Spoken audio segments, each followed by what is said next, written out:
We actually had an earthquake last night. And apparently for people that live in California, this is normal. And the first person I thought of was Priscilla, because I said, I know she's in her hotel room and I don't know if she's ever been through an earthquake. She may be freaking out. We live in Texas. The earth don't move in Texas like this.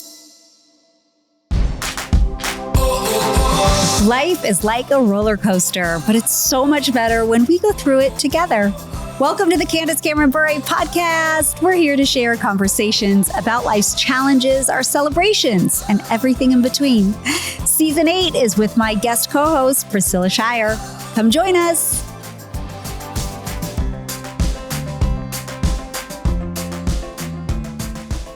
Hey, Priscilla. How are you? I'm good. Good. I'm having a great day. Yeah, it's a good one.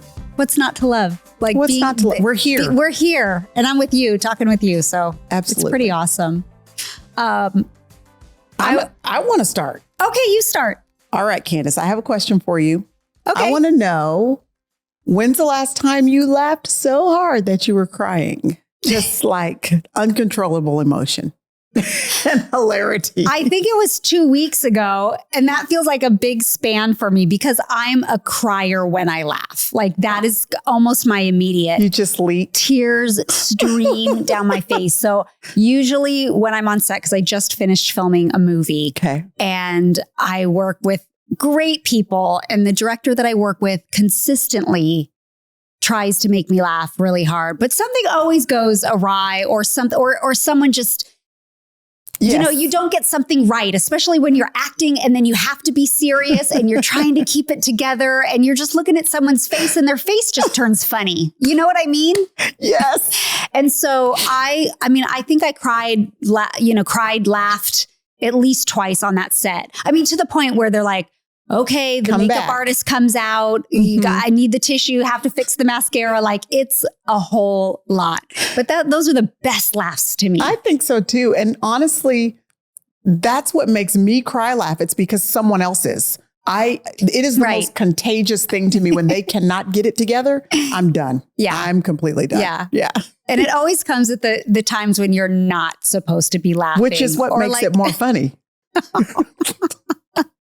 Especially like if you're in church and something happens and there are certain people I do not sit next to at church till this day. And I'm grown, but I know if we sit next to each other, this is not going to go well. Right. It's not going to go well at all. Oh, those are the best friendships though. Oh, I love it.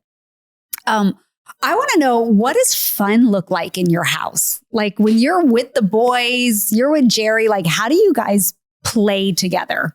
You know, this started many years ago, and I had to wrap my mind around the fact that this was going to be our playtime. It's that the boys had a game. One of them had a game, their basketball game, football game, which means we're going to be together. That became our family time. Like I would want to make these other pockets of family time. And Jerry was just like, babe, you're going to have to relax into the fact that our family time is attached to one of these boys is playing a game. Yeah. So just the car ride time there and us like all singing a song together as we go or, and even that, gosh, now I'm having a whole family counseling session because that gets even hard when everybody's on their devices. Like you're in the car, but you're not actually in the car together. You know, like there's a little, tenderness in my heart about how hard it is to just literally be together, you know? I get it. Val nixed the devices in the car when the kids were young, but still today, like my kids know in their 20s, if they get in the car with their dad, because I'm a little bit more relaxed about it, they cannot be on their phones. Yeah, because it's like we're not even together and we're together. Yeah. Like, you know, so just that time in the car when they were younger and us like fooling around and then being at the game together, that was always fun. And we just sort of, you know, friends were around and everything. Yeah. And then the ride back home and stopping to get something to eat, just sort of allowing the organic nature of what is our life to constitute family time. We're all going to do this thing. Let's go support your brother and all do it together and tag on a few things that make it. Totally. I mean, I remember even in between the practices or the period of the hockey game, that little intermission that you get 15 minutes just going, okay, let's go outside and we'll play knee hockey for 15 minutes with the other kids in the family while, you know, the other one's playing the game. So, and now that they're older, one of them in particular, but at least 2 of them love to go thrifting with me.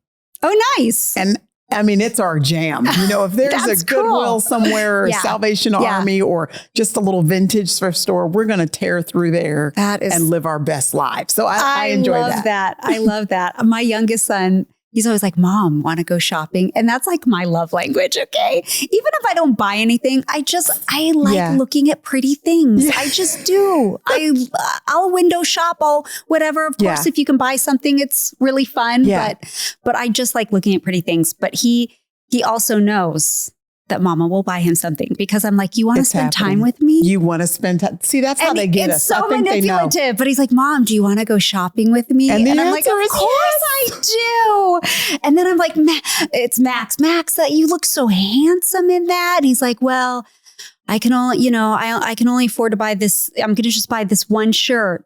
I'm like, but this one looks really good on you. Yeah, I just can't afford it, Mom. I don't make the kind of money you make. Oh, he's playing you. Yeah, totally. Max, so I'm like, Max. Okay, Maxie, I'll buy it for you. I do it all the time. I'm such a sucker. They have your heartstrings. I know. And I tell the other kids, I will buy stuff for you if you want to go shopping with me. But like Lev doesn't really want to go shopping. And I don't know. Natasha and I have a good time too. But I think I'm just a sucker for Max. I admit it. Oh, that sweet boy. We like playing board games too in the Bure house. That's been really fun. And Uno, we're an Uno family for sure. Yeah, we love Uno. Yeah. And Skipbo. Do you know about Skipbo? No. What is that? It's from the makers of Uno. This is so crazy that because nobody knows about it, I didn't either. And then I played it with an uncle. My uncle who lives in Germany, their family plays it all the time. And I was like, what is this? And then he said, yeah, it's from Uno. He said, I don't know why anybody in the States doesn't know about this. So then you go to Walmart or Target and you look on the shelf. It's right there next to the Uno cards. It is the best, most fun game. Okay. Go get some Skipbo cards. I will go get it. It's right away. Greatness. Awesome. We love it. We laugh really hard when we play games together. There's this one game that's like a meme game. So the cards have popular meme images. And then you get you pick 5 cards and they have different sayings on them or different mantras or whatever. And you basically try, whoever picks up that meme card, the image out of your 5 cards that have text on it, you're trying to match like what would be the funniest kind of caption to go with that. For that picture. What's the name of this game? I can't remember. You can't remember it. We need to find it. The meme game. What do you meme? Hey, I love it. What do you meme? Yeah. It is so funny. But then we will do like our own version of it and kind of ditch the cards that have the text on them. And we will just pull up the image and then we roast each other. Perfect. We roast each other. Good roast. So we'll put this and we'll like caption what Mom would say with this image. And then everyone just comes up, just says something that's funny. We howl. That's the best. It's pretty fun. That's good. I love it. Okay, so what are we talking about this week? We're talking about board games today, apparently. But it's so much fun, and I think it's just a reprieve because we're talking about deep. We are, deep God stuff, important things too. But we are. But it's always fun for it to go along with a little laughter. Not that we're not laughing along with our walk with Jesus, because I certainly am, in the best of ways. Totally. There's so much joy there. But this week we're talking about everything you face. So is it challenges that we face? Okay. Absolutely. Okay. And you don't have to look hard to find challenges. You just keep living and challenges are going to come find you because life is out here lifing. It is doing a lot just with the current temperature that we live in culturally and the issues that we're facing corporately. Like it is just unbelievable the amount of pressures that we have that aren't even connected with our personal private life necessarily. They're just around us. We feel the weight of that. And then underneath the roof of your own house, there are relational dynamics. There's doctor's diagnosis. There's personal pain and heartache and crisis that erupt with one of your kids. It is a constant reality of life. Yeah. And if we're not looking at the trials that come with life as opportunities to be formed into the image of Christ, that nothing that has happened to us has escaped his purview. He's not shocked by what shocked us last week or what popped up on our cell phone or the text message we got that is, we can't believe this has happened. He's not shocked. He's still sitting on the throne. Mm-hmm. He still has us in mind and in heart. He's still watching over us. That right there gives me so much of an anchor, knowing that he's not as shocked as I am. Yeah. And it makes me it doesn't mean that it makes it easier. It just makes me to be able to relax a little bit because I have a daddy who loves me and he's going to take care of this and he's going to take care of me. And I know that if he's allowed it, he is utilizing it for my good and for his glory. Yeah. And again, that doesn't make it feel better. It just means that there's some hope attached to it. Exactly. That's a huge perspective to have, that it's going to be used for my good and for his glory. Like that's one of those verses that you just have to keep repeating in your mind over and over and remind yourself with literally renewing your mind with his word, with his hope. And we don't like trials. I mean, we'd rather go through life, ease, comfort, peace. That's actually what we want. Yeah. Or I should say ease and comfort. That's what we want. We want happy. Yeah. But when we think back over our lives, probably the times when we were most in tune with the Lord, the times when we pressed into him most fully and fervently are probably those times when we were having hardships in our life. Absolutely. It's probably when we were flat on our backs. And so then when you're flat on your back, the only place you have to look is up. And you turn your attention to him in a very unique way that you might not otherwise. And, we've been talking through these episodes about the Forge movie. And the name of the movie is because a sword, people that see the film will see how critical the sword is to the entirety of the film, the storyline of the film. And a sword is forged to a sharpened point in fire. That's what allows that iron to be able to be fashioned into the point that it needs to be with the sharp edges it needs to be able to do the thing it was designed to do. Without fire, it can't reach its full potential. Yeah. And that's true of us too. And we don't like the fire. And I'm not going to try to spiritualize the fire necessarily to make it feel good. No, it doesn't. It's hot. Right. But there is a sharp edge that comes out of that. There is a point. There is refinement that allows us to be able to serve the purposes of God more fully than we would if we hadn't gone through it. Yeah, for sure. Every trial in my life, I felt that. And then once you've been through it, I can look back and say, well, how did you refine me? What are you shaping in me or reshaping in me? And what have I learned from that? And how am I growing in that? But it does, it makes you tougher. It does. And we need some backbone. I mean, to be able to have some sense of resilience in the day and age in which we live, to have some backbone in our faith, to have some backbone in our character, we're going to need some spiritual meat on our bones. Yeah. And we can't do that if we haven't been through anything. Yeah. If we haven't gone the distance a little bit through some things that actually were pushing against us, but we kept going anyway, and it builds spiritual muscle in us and on us.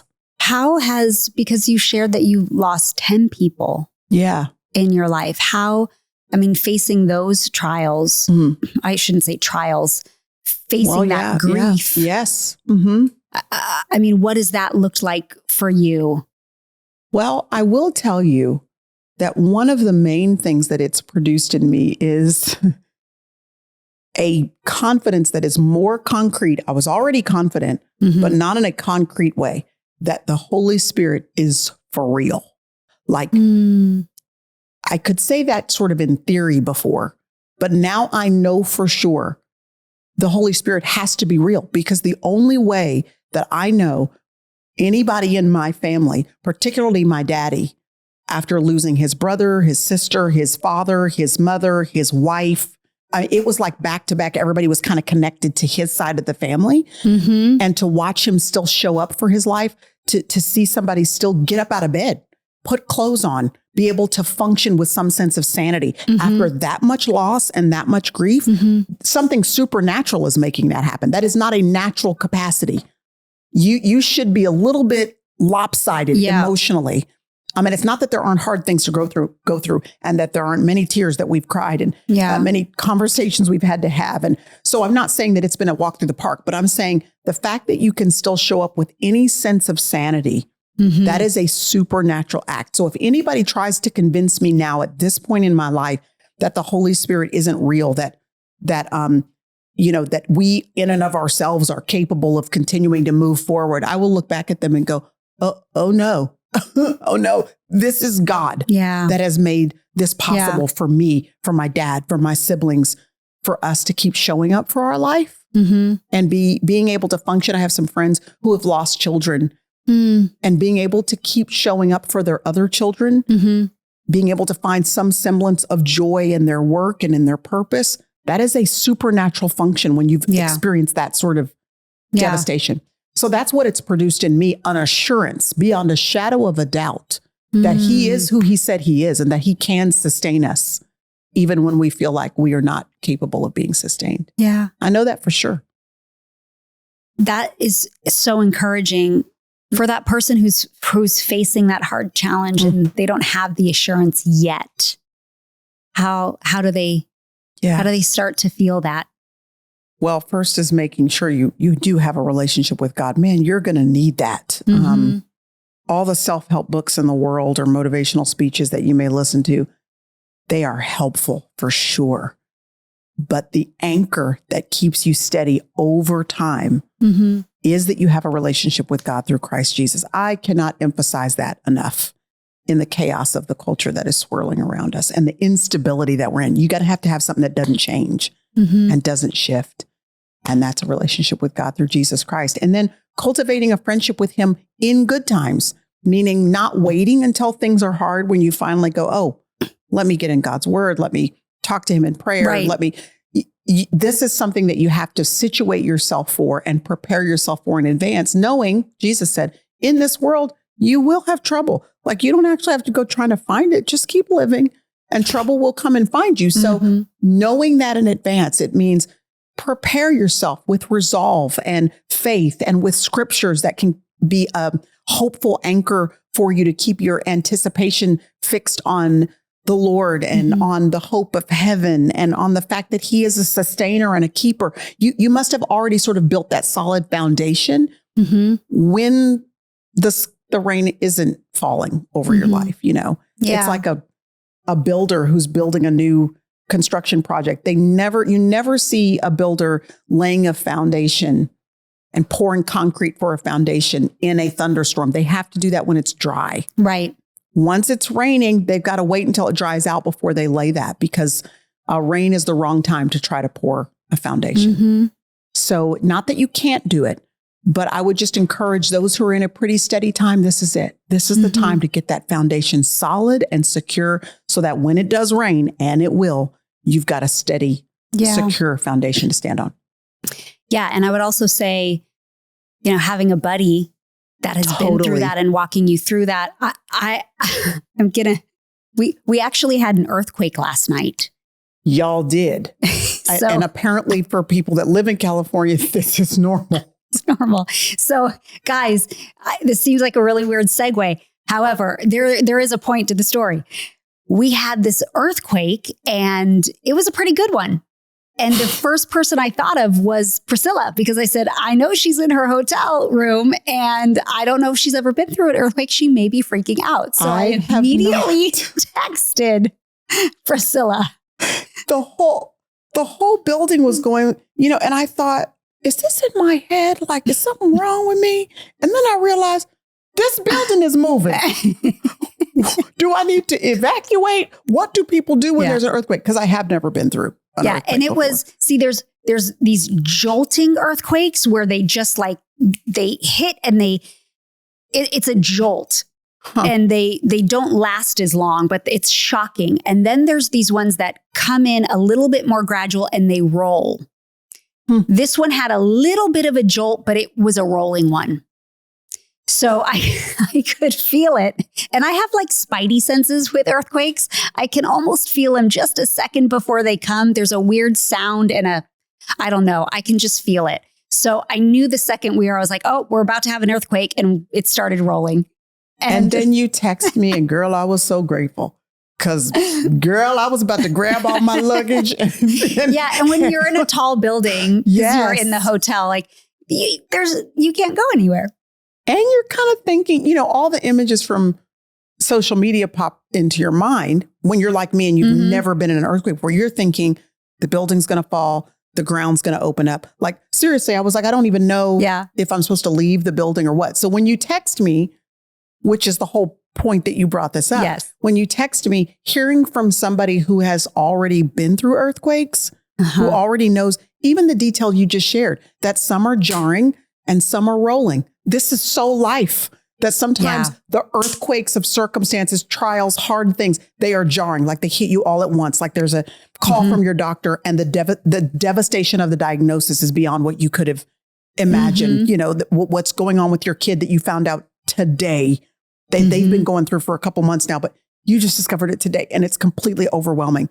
And then there are other circumstances in life where it's rolling, where it's just a steady decline over time or something that you've got to deal with day after day in a way that's more progressive.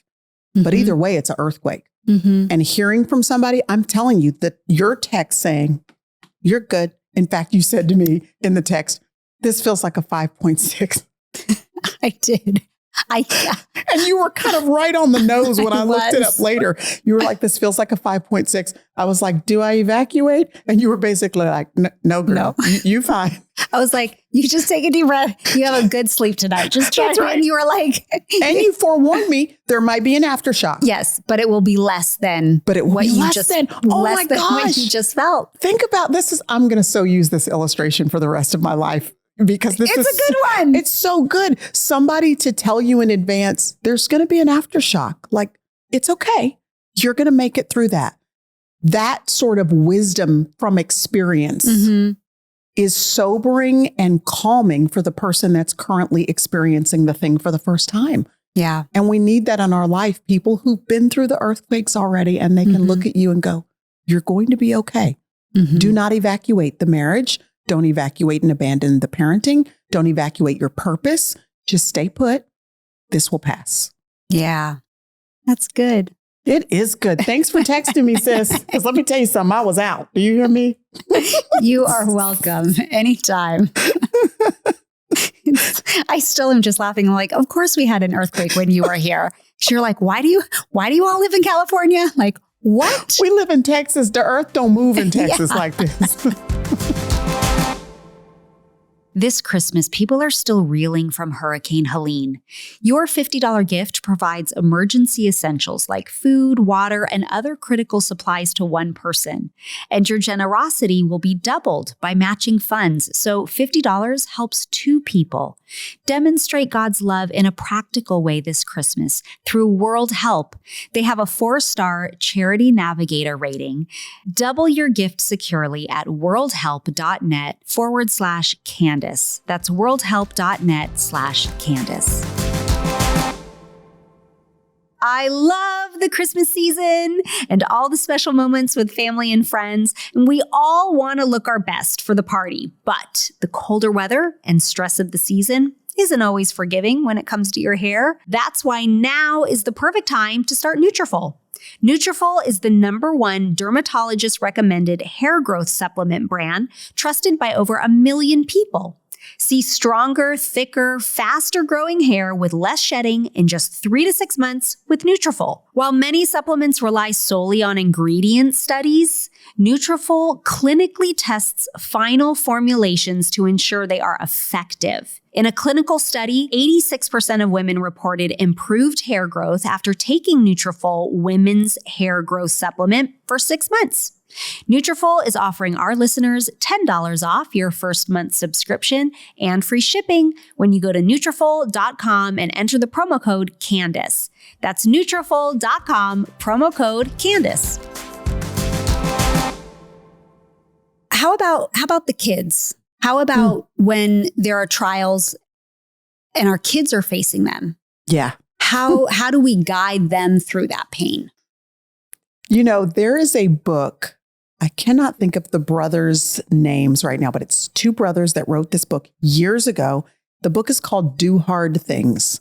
Mm-hmm. I can see it in my head right now. It's a bright red cover. I don't know if they've redone it since then, but I've had my boys read it at least twice in their lifetime. Mm-hmm. These two boys, I think they may be twins, but they wrote it when they were coming out of their teenage years. So they were very young.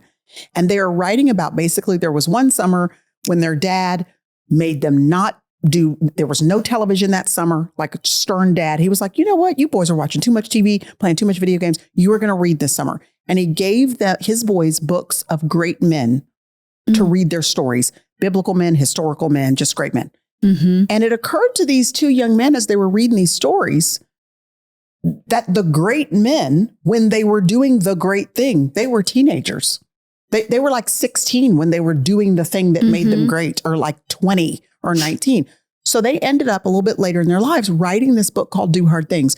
And their point was, we live in a day and age where, particularly in the Western world, we've created this little segment of life called you're a teenager, which is supposed to be a license for sort of lollygagging because you're a teenager. Right. Right.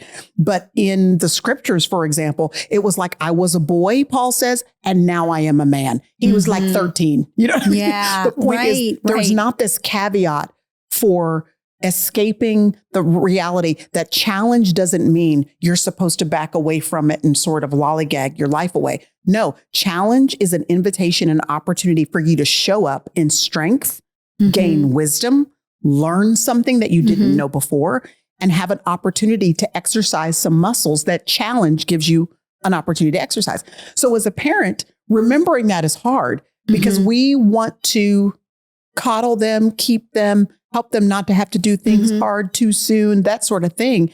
And in doing so, we've sort of kept them from entering manhood or womanhood in a healthy sense when they should.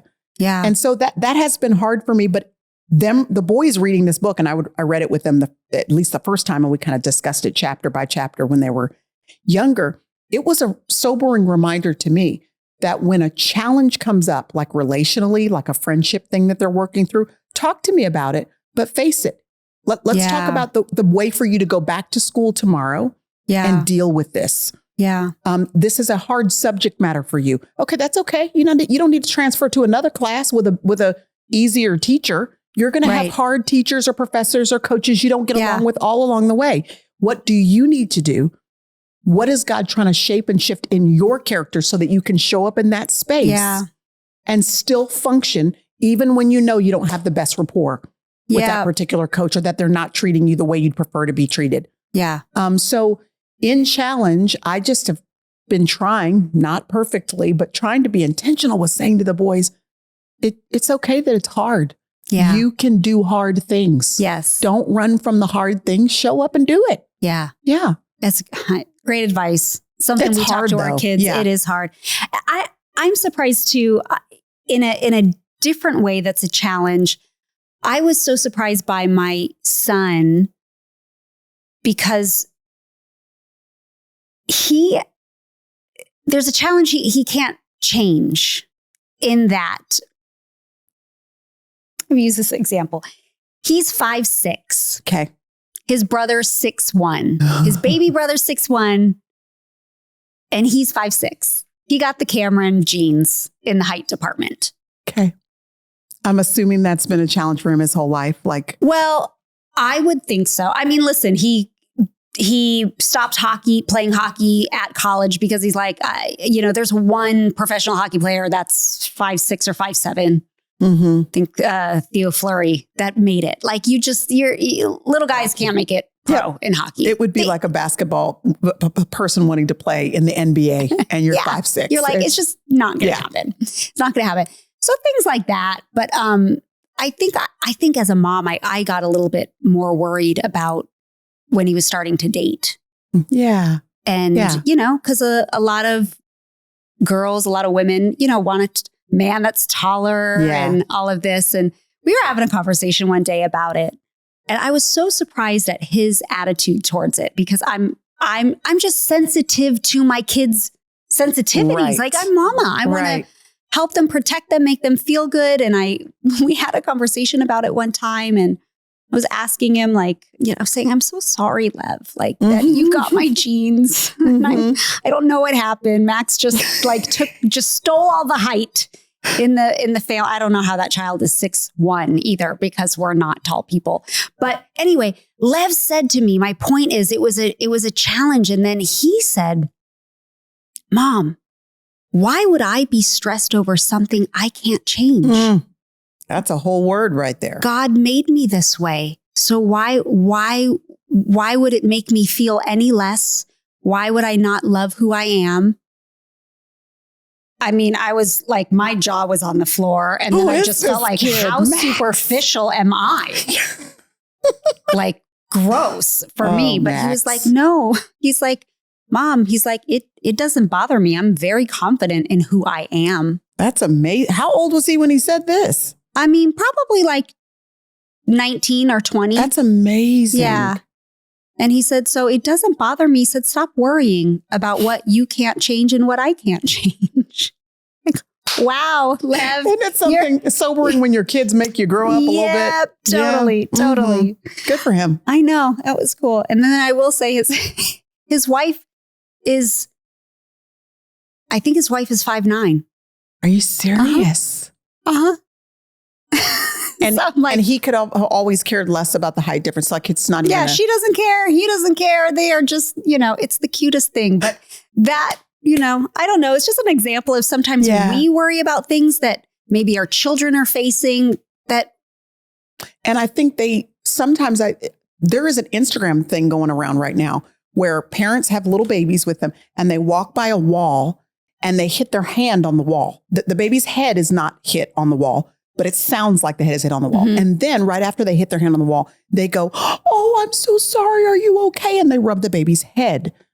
The baby starts crying because they're assuming, based on the reaction of the parent and the other person, if there's another person involved, something happened to them.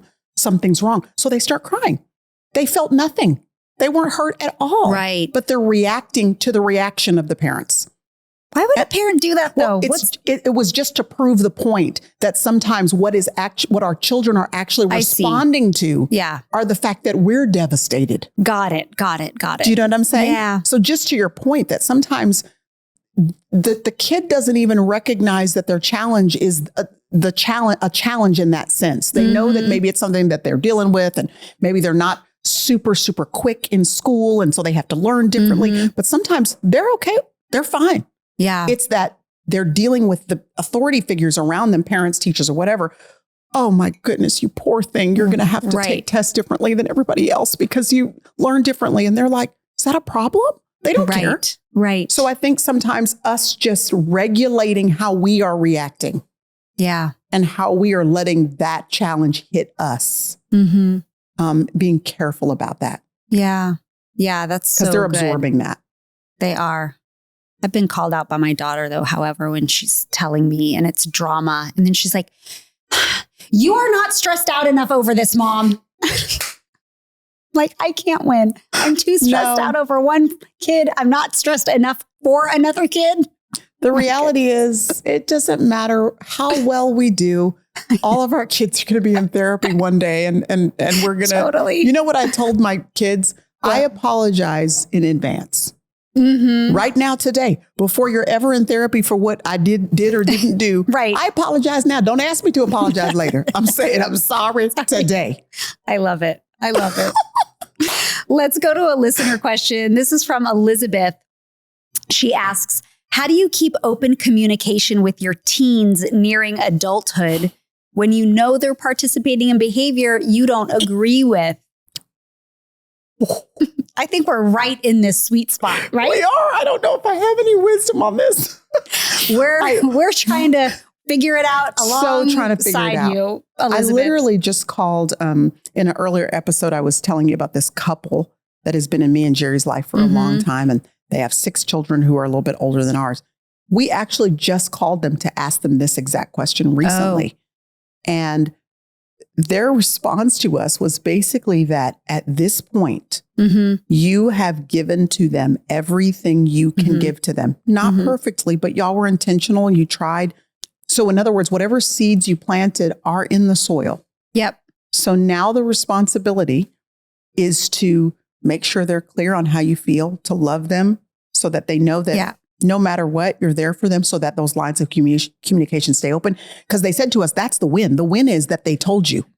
Yes. So the fact that you know what's going on because they told you, they said, don't miss the fact that that is a huge win in your relationship with your kid. Yeah. And now the responsibility is say, okay, Lord, we put the seed in there.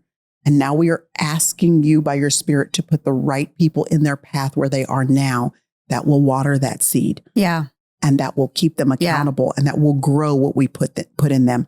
And that's a hard place because you want to be as hands-on as you were when they were 6. Right. And the reality is if we try that tactic now, if me and Jerry try that tactic now, it's just going to close the door of communication and push them away. Yeah, for sure. That was the advice we were just given. I think it's really good advice. And I would also say, depending on the age, and she says she has teens nearing adulthood, that again, to keep the line of communication is being open is so, so important. That's what I've heard. Yeah, I'm always grateful. Even I'm grateful when my kids just tell me something, because then it means there's trust in the relationship. However, there are some things that we've implemented that if they're nearing adulthood and it's like, okay, but if you're going to continue to choose this decision, then we're no longer paying for your phone bill. Correct. Good for you. Yeah. But beyond that, it's like, now it's just your responsibility. So I'm not going to get mad at it. I'm not going to keep bringing it up. I'm not going to keep telling you what you already know you're doing that you shouldn't be doing. But I'm not funding it. But like, I'm not funding it.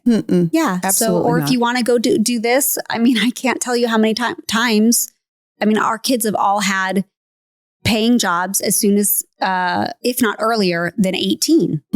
But we're like, this is what happens. It doesn't matter how much money I make. Yeah. I make my money. I'm doing my thing. I'm like, but you are an adult now. So you have to pay, you have to make money. And if you want to do all these things, you do them, but they're on your dime. They're not on mine. Come on. That's what I'm talking about. Yes, ma'am. Okay, Elizabeth, we hope that helps. This one is from Elise. She asks, any advice for how to stop complaining without repressing my complaints or storing them in my head? How do we help Elise? How do we stop complaining without just stuffing it? You know, it's interesting because I don't think complaining is about what you're saying. I think it's about how you're saying it.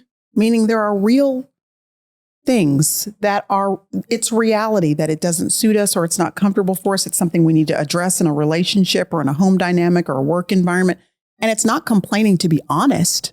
Here's something that I might need adjusted just because, gosh, this is wearing me out in a way that's unnecessary. So it's not that I've been honest about it.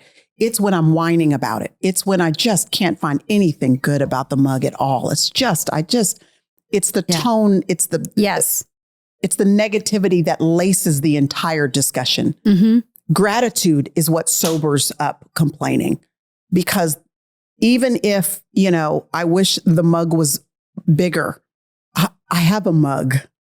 I have a mug. It's got this soft thing on the bottom, which means it doesn't make a whole lot of noise when I set it down. There's so much for me to be grateful for, even though maybe I'd like a smaller mug or a bigger mug, but I can be grateful for the one I have and still voice the concern that I have. So to me, gratitude is the thing that tempers the reality of needing to share what it is that might need to be shifted or changed to be more conducive. I think it was, I can't remember. Kristen Armstrong, a young lady, said to me one day that she starts every day by writing down, and I've done this ever since, as much as possible, writing down 10 things she's grateful for. The most simple things, like coffee this morning. I'm so grateful for coffee in the mornings. That her husband put gas in her tank the day before. So then when she got in the car, she actually could just drive and it was full tank. She'd have to stop for gas. So these are the most simple things, the walk that she took, or that she got to sit outside. And she said, when she starts her day that way, it's not that there aren't things she doesn't prefer that happen throughout the day. It's just she's calibrated the overarching sense of her day with gratitude. Yes. That's what I think helps us with complaining. I agree. Great answer. We've done the gratitude challenge on here, and I run it every once in a while on my socials just in that way. Like, let's just think about what we're grateful for. Very simply. And it helps. And I also pray for that at the start of my day, especially if I wake up on the wrong side of the bed. So if I would pray for the removal of that spirit of complaint. Lord, I don't want to have a complaining attitude today. Will you help me shift my perspective and help me think of all of the things that I'm grateful for? Yeah, because there are so many things, really. Mm-hmm. And sometimes you don't really appreciate them until you do not have them anymore. Yeah. And then you wish that you would have thought about how great it was to just have that little simple pleasure. Despite all the other things that you may want to shift or change. But I had this, and I'm going to be grateful for this, even in spite of those things. Yeah, that's good. Okay, guys, that was another great episode. Make sure you come back next week because we are wrapping up I Surrender All. But we still have a few episodes left. Good. I feel like we have a little bonus episode time. And remember, we have a special gift for you this season. It's a personal prayer guide, and it's our way of encouraging you to pray for your family. Go to Candace.com to find the link, and it's also in our show notes. And you will also find a link to Priscilla's book, I Surrender All. Okay, until next time, be grateful all day, every day. Candy Rock Entertainment, all rights reserved.